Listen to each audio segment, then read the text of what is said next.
Hello la Doremi Family, j'espère que vous allez bien. Aujourd'hui on se retrouve dans un épisode spécial parce que pour ce mois de l'amour, on va parler love. Donc cet épisode l'intitule Artiste, musique et amour. La vidéo elle va se diviser en deux parties. La première partie, je vais vous parler de l'importance de l'amour quand on crée en tant qu'artiste, donc toutes les inspirations amoureuses qui ont inspiré des artistes et pourquoi c'est important dans le monde créatif de toujours être inspiré par l'amour. Et dans une deuxième partie, je vais vous parler, et c'est la partie que je redoute, c'est pour ça que j'ai mis autant de temps à faire cette vidéo. Dans la deuxième partie, je vais vous parler des défis de l'équilibre en amour quand on est un artiste. En gros, je vais vous partager mes opinions sur quels sont les meilleurs matchs pour moi quand on est un artiste, quelles sont les questions à se poser quand on aime quelqu'un, quand tu es artiste, qu'on se pose pas forcément quand on n'est pas créatif. En vrai, cet épisode, c'est vraiment pour vous partager mes hot takes on love. J'espère que ça vous plaira. Déjà, pourquoi je parle d'amour? C'est parce que ça fait des mois que je lis ce livre qui s'appelle All About Love de Bell Hooks et qui fait que le sujet de l'amour, c'est un sujet qui m'intéresse de plus en plus pour créer, que ce soit l'amour propre, le self-love ou même l'amour d'autrui. C'est vraiment un sujet qui occupe mes pensées depuis un petit moment maintenant. Et comme les artistes ont fait beaucoup de choses par passion, l'amour, c'est clairement quelque chose qui est au centre de notre création, au centre de notre quotidien et quelque chose avec lequel on peut galérer aussi.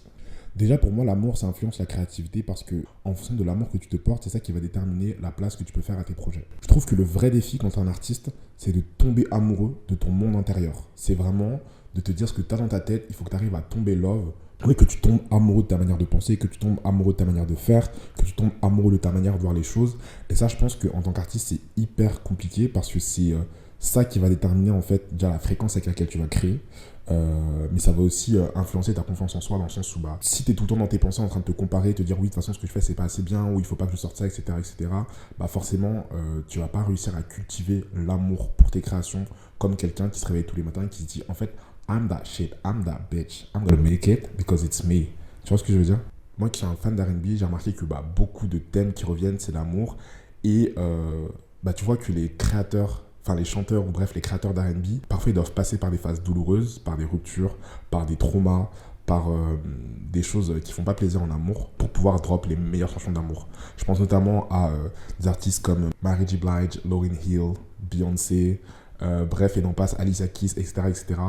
Même Snow Allegra, bref, que ce soit ancienne ou nouvelle génération d'artistes. En fait je trouve que l'amour il y a deux extrêmes. C'est soit t'es quelqu'un de très positif et du coup tu débordes de joie et en fait pour toi c'est naturel de parler d'amour dans tes créations, quand tu chantes, quand tu composes, etc. Parce que tu débordes d'amour au quotidien et on va dire tu as peut-être un entourage qui te comble d'amour et du coup pour toi, tu as juste envie de partager la joie que l'amour procure. Et l'autre extrême pour moi, c'est en fait quand tu douilles en amour en fait. Quand tu souffres tellement, quand tu descends tellement bas, alors tu as un énième mental breakdown parce que I'm gonna say men are trash because... Bref, mais quand quelqu'un s'est une énième fois foutu ta gueule ou n'a pas respecté tes boundaries ou ne t'a pas aimé de la façon dont toi tu t'attendais à ce qu'elle t'aime et ça te met dans un décalage où tu comprends pas ce que tu ressens, t'en veux au monde entier et cette émotion-là te permet aussi de créer des choses incroyables. Donc je pense qu'il faut toujours garder en tête que l'amour c'est un flux, il y a des hauts et il y a des bas et quand on vit l'émotion de l'amour, il faut prendre en compte que c'est une émotion qui fluctue en fait. À un instant T, ça peut te faire mal, mais dans 2 ans, tu te diras putain, en fait, c'est peut-être la meilleure chose qui me soit arrivée. Je trouve que l'amour, c'est vraiment l'émotion la plus importante quand t'es un créatif. En tout cas, je trouve que c'est l'émotion sur laquelle tu devrais mettre ton attention. Parce que si tu regardes comment les gens te donnent de l'amour et comment tu donnes de l'amour aux autres, ça va peut-être te débloquer des choses pour créer en fait. J'y pense parce qu'il y a le film de Bob Marley qui vient de sortir et que je suis pas encore allé voir au cinéma, mais quand on écoute les musiques de Bob Marley, c'est clairement des musiques qui ont été basées principalement sur le thème de l'amour. Je trouve qu'il y a des genres musicaux comme ça, comme le reggae, comme le R&B, qui sont vraiment propices à découvrir genre des vision de l'amour, à découvrir des expériences de vie autour de l'amour. Dans ces styles musicaux, tu peux vraiment te nourrir d'expériences amoureuses. Mais sûr, on a plein d'autres. On parle d'amour dans la pop, dans le rock, dans tous les styles musicaux. Mais si je devais citer pour moi les styles musicaux qui m'ont le plus donné une philosophie autour de l'amour, c'est vraiment le R&B, la soul, la néo-soul et le reggae aussi. Tout simplement le reggae. En tout cas, le message de fond propulsé par Bob Marley, parce que je vais pas faire le mec qui est un gros écouteur de reggae. J'ai écouté principalement du Bob Marley quand j'étais jeune et j'en écoute toujours aujourd'hui, j'ai des vinyles de lui. Mais ouais, c'est principalement des sons qui font l'éloge de l'amour et que c'est un sentiment que tu devrais t'autoriser à vivre. Ok, maintenant on va parler du défi de l'équilibre entre la vie amoureuse et la passion musicale. De mes expériences personnelles amoureuses, j'ai réalisé que pour moi la notion la plus importante pour un créatif qui cherche l'amour ou qui est en recherche d'un partenaire, c'est de se focus sur la relation au temps. Pour moi, souvent, ce qui ne fonctionne pas entre un artiste et une autre personne, c'est comment ces deux personnes voient le temps en fait. Quel temps tu passes à telle activité. Moi, dans mon cas, par exemple, je fais du piano, je fais du saxo. Et quand je le présente et que je dis ça, il y a beaucoup de gens qui me disent ah, waouh, trop bien et tout. Ah, tu me dragues et tout. Le saxo, j'adore et tout. I love it, blablabla. Et en fait, j'ai réalisé avec le temps que ces personnes-là, elles étaient juste intéressées par le résultat. Ça veut dire qu'ils sont impressionnés par les gens qui font du saxo, du piano, des trucs comme ça. Ils sont intéressés sur le produit fini. Par contre, quand il est question du process, ça veut dire combien de temps je mets pour apprendre un morceau de piano, combien de temps je mets pour apprendre un morceau de saxo, combien de temps je mets pour répéter, pour trouver de l'inspiration, etc. Et bah là, je trouve que ça ne matche pas souvent. Parce que, alors je vais te balancer un terme, mais pour moi, il y a ce qu'on appelle des bandeurs de créatifs en fait. Ils aiment que le résultat, mais ils n'aiment pas le process. C'est hyper cool de dire à quelqu'un ah, trop bien, tu fais du saxo, j'adore et tout, vraiment mon rêve, quelqu'un qui me joue au saxo et tout. Ok, très bien. Ça veut dire laisse-moi jouer pendant 5 heures sans te parler, sans t'écrire, sans te donner de nouvelles, parce que j'ai besoin de ce temps-là pour me focus. Et ça devrait être normal, vu que c'est quelque chose que tu kiffes. Vous voyez ce que je veux dire? C'est que beaucoup de gens ne se préparent pas, quand ils sortent avec des artistes, au process de création qu'un artiste a besoin. Et souvent, les process de création, c'est des process qui sont individuels. Il y a des gens qui arrivent à créer avec les autres autour ou qui n'ont pas forcément besoin de cette de conditions de focus extrême pour pouvoir créer. Moi, je fais partie des personnes qui ont besoin d'être concentrées quand je veux créer. C'est grâce à une introspection personnelle que j'arrive à sortir ce que je sors. C'est pas suite à une activité de groupe ou un brainstorm. Donc, j'ai réalisé que ce qui fonctionnait pas souvent dans mes relations, c'était le temps que je m'autorise pour passer sur mes créations, parce que c'est un temps qui a été mis en opposition avec mes temps de relation. Aujourd'hui, je suis content d'être célibataire parce que ça me laisse le temps de me poser des questions, de lire sur l'amour, de m'inculquer, parce que je suis quand même un noblesse romantique, j'aime l'amour, En fait, c'est important de réaliser que chaque personne a un rapport au temps différent et que du coup, la personne avec qui tu vas te mettre doit avoir un rapport au temps qui est compatible au tien. Là, je parle de musique, mais par exemple, il y a plein de gens qui disent ouais, je trouve ça trop cool, les personnes qui lisent des livres et tout, je trouve ça trop intéressant et tout. Très bien, ça veut dire que quand je vais lire mon livre pendant 7 heures d'affilée ou pendant 4 heures d'affilée et que je vais pas te répondre à tes messages, il faudra pas pleurer, il faudra pas venir dire mais comment ça, tu me donnes pas du temps, tout ça et tout. Parce que si tu aimes ce que la personne fait, laisse le temps à cette personne-là de cultiver l'amour pour ses créations. Et ça, je pense que c'est quelque chose qui obsède maintenant mes pensées. Je me dis, demain, si je me mets avec quelqu'un, le premier truc que je vais regarder, c'est son rapport au temps. Et d'ailleurs, petite anecdote, une fois, je me rappelle, j'ai rencontré quelqu'un, donc voilà, on flirtait, tout ça et tout. Et un jour, je vais chez cette personne-là, et en arrivant, je vois qu'il y a des tableaux. Et je vois que les tableaux, ils sont vraiment super beaux. Donc je dis à cette personne-là, ouais, franchement, ils sont super beaux les tableaux et tout. Elle me dit, ouais, c'est moi qui les fais. Alors, cette personne-là, j'étais pas du tout au courant qu'elle était artiste, ça m'a surpris. Et la première question que je lui ai posée, c'est en mode, ah ok, du coup, tu mets combien de temps à faire ça? Et la personne m'a répondu, bah chaque toile, je mets entre 6 mois et 1 an. Et en fait, c'est à ce moment-là où j'ai réalisé, ah ouais, 6 mois et 1 an, c'est un process quand même qui est plutôt long. Il y a des artistes qui vont faire des tableaux toutes les semaines, d'autres toutes les après-midi, d'autres tous les 2 mois. Et en fait, ce qui m'a impressionné, c'est que c'était une personne qui avait vraiment conscience de son temps de création. Elle ne disait pas, je prends 6 mois, 1 an, parce qu'elle est flemmard, parce qu'elle procrastine, tout ça. C'est qu'avec le temps, puisqu'elle avait l'air quand même assez expérimentée, elle a compris que ouais, moi, chaque création, je vais mettre 6 mois, 1 an à le faire pour rajouter le niveau de détail dont j'ai envie, pour laisser mon esprit respirer, faire des allers-retours, etc. Et la personne, elle me disait, voilà, ça, c'est mon timing à moi. C'est pour ça que je pense que c'est hyper important quand on admire quelqu'un, quand on admire quelque chose d'unique, voilà, le talent de quelqu'un, la passion que quelqu'un met sur une activité, poser la question à cette personne-là. En combien de temps elle fait ça? Comment elle organise son temps pour faire ça, pour créer ça? Parce que c'est grâce à ça que vous arriverez à déterminer si cette personne elle match avec vous ou pas. Posez-vous la question à vous-même.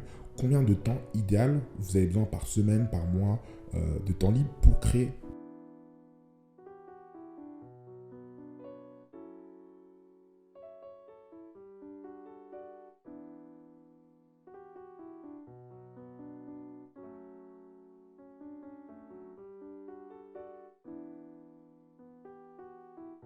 Suite à cette analyse au temps, j'ai commencé à me poser la question quel type de personnalité match grave avec les artistes selon moi.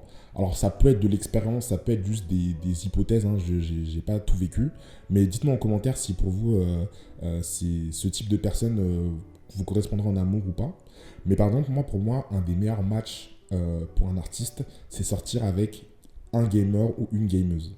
J'ai remarqué que les gamers et les gameuses, c'est les seules personnes que j'ai vues qui ont ce truc où, en fait, ils savent combien de temps ils aiment jouer à leur console. Moi, par exemple, je sais que mes process de création, c'est des process assez longs. Ça veut dire que moi, quand je joue au piano, je ne peux pas jouer au piano une demi-heure. Je vais me laisser 3 heures pour jouer au piano, saxo pareil. Même quand je fais du montage, moi, tous mes process créatifs sont longs. Moi, en général, j'ai besoin d'une demi-journée. Mon téléphone il est en mode avion, je suis en mode off, parce que c'est le temps que j'ai besoin de créer, que ce soit de la vidéo, que ce soit de la musique, que ce soit même du graphisme, etc., des croquis, bref.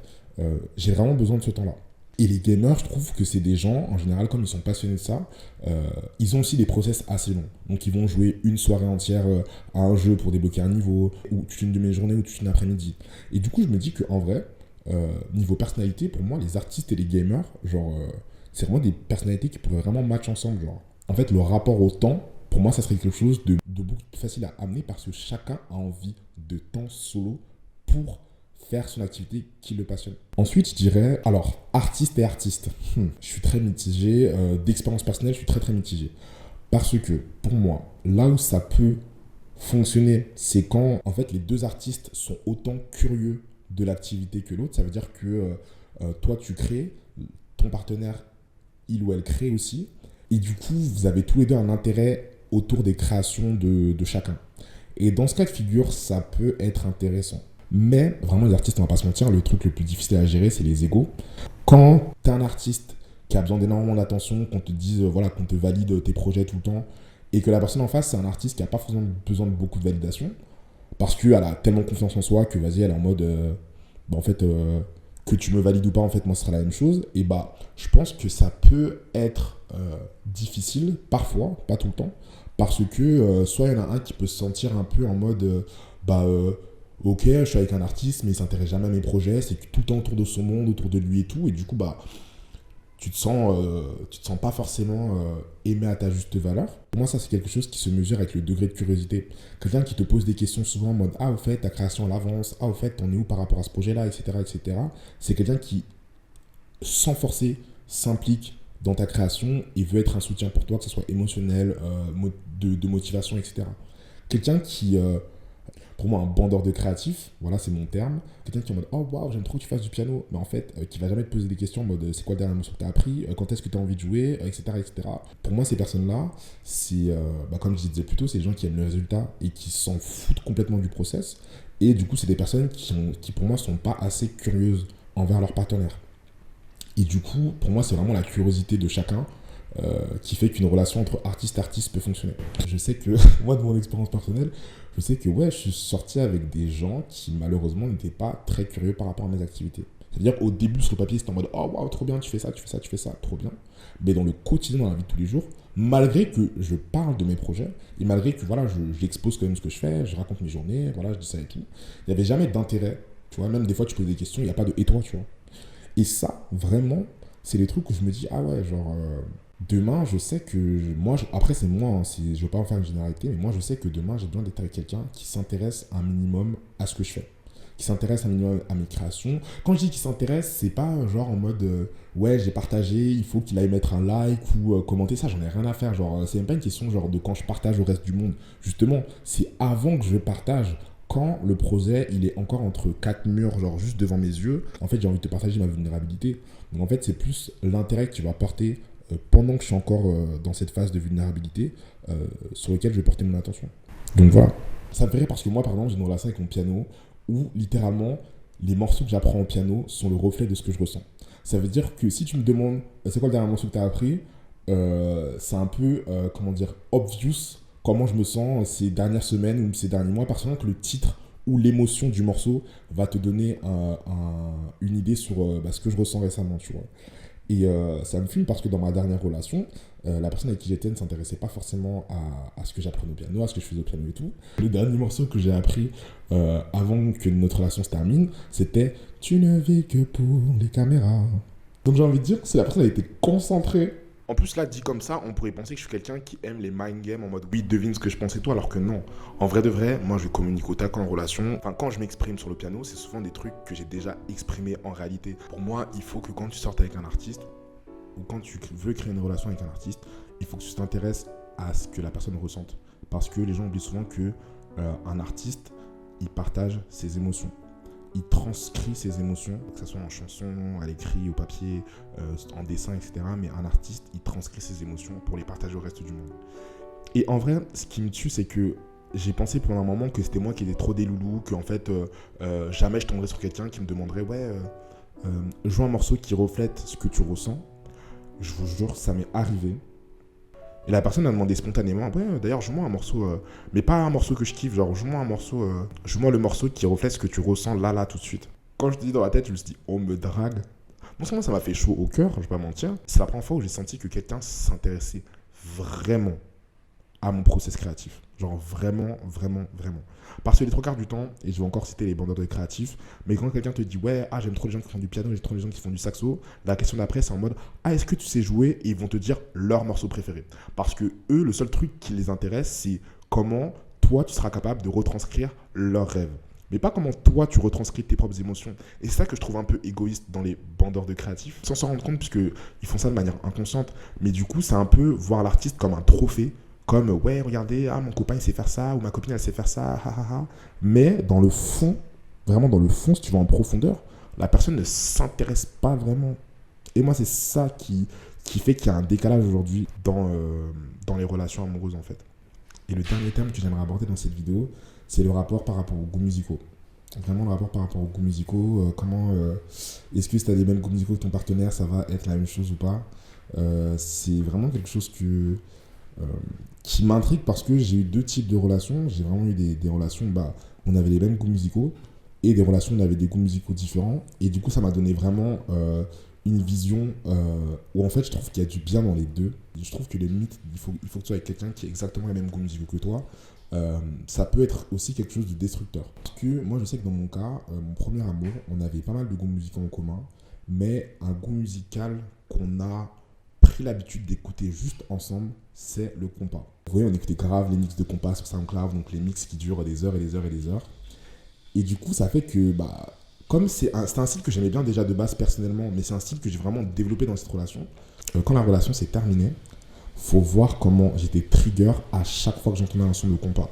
Je vais être honnête avec vous, pendant 2 ans, j'étais incapable d'écouter du compas, genre, et je ne rigole même pas. Peut-être c'est déjà mon hypersensibilité parce que voilà, je suis mélomane et que là, sur le coup, il y avait énormément de souvenirs associés à ce style de musique, mais ça me faisait mal. Genre vraiment, je pense que post-rupture, j'ai passé les 2 années les plus dures en termes de goûts musicaux, si je peux dire ça comme ça, parce que il y avait des chansons qui me triggeraient, mais vraiment de l'espace.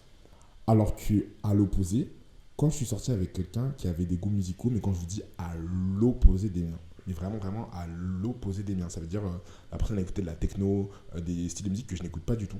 Cette personne-là, c'était un artiste plus dans le visuel, donc peindre, dessin ou même créer des meubles, etc. Donc on connectait beaucoup sur ça, mais pas du coup un artiste musical, tu vois.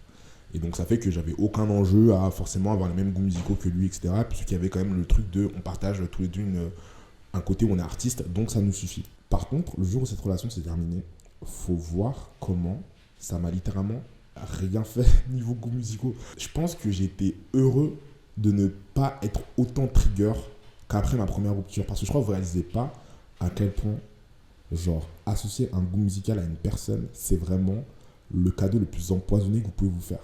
Vraiment, vraiment, vraiment. Parce que ça met énormément de temps. Moi, j'ai cru que j'allais jamais réussir à réécouter du compas. Je vous rassure, aujourd'hui, j'ai mes playlists, ça me fait plus rien, ça me fait ni chaud ni froid. Mais ça m'a mis beaucoup, beaucoup de temps. Et bon, c'est pour ça que c'est peut-être pessimiste de voir ça, parce qu'en gros, j'ai pas envie de vous encourager à sortir avec quelqu'un qui a des goûts musicaux opposés, parce que comme ça, si ça finit, clac, vous serez safe. Non, je pense que il faut pas choisir la sécurité. Ça m'a aussi appris à aimer sans la musique. Moi, j'ai pas besoin de le dire, vous savez que je vis musique, je mange musique, je parle musique. Et je pensais que j'aurais du mal à aimer quelqu'un s'il n'y avait pas la musique au cœur. Finalement, non, j'ai découvert une facette de moi qui avait énormément d'amour à donner, indépendamment de la musique, en fait. Bien sûr, je sais que si je me mets avec quelqu'un qui écoute de la musique qui est proche de la mienne, on sera plus connecté.